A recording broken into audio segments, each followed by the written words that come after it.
Mexico.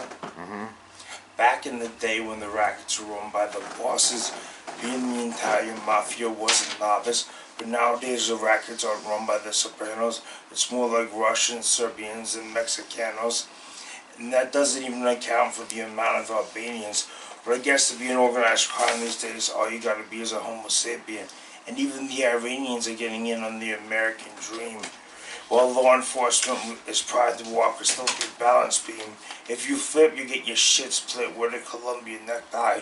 While the American government is helpless to stop their kids from getting high, now the Slovakians are getting AKs from the Libyans, while the Armenians are getting cocaine from the Bolivians.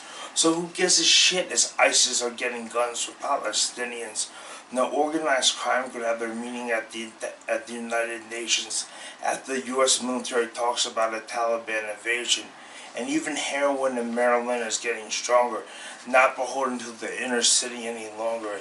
Each night is another fight for a drug corner. And Mexico's war on the cartels leads to daily slaughter. What are they going to do with all these bank presidents when their job titles allows them to engage in financial embezzlements and loans are being flown to third world governments? How do we tackle this organized crime serpent? I suggest we form a six-pronged assault on the map, but it only begs the question which country to attack. It's not like Americans can knock on Montreal on the map. Then all we need to do is journey down to Guatemala, where the cartel poppy fields are guarded by the rebel Zapatas. And a lot of people know that Africans are getting in the mix, selling stolen oil, young girls, and getting junkies fixed. And those who want the kicks with whores need only go to Asia, where you get introduced to the world-famous Chinese white slavers, while Korean gangsters turn their peoples into indentured labor, and Americans remain oblivious about their country's behavior. So law enforcement agencies go to war while their motives remain mysterious, and the national political scene is becoming delirious.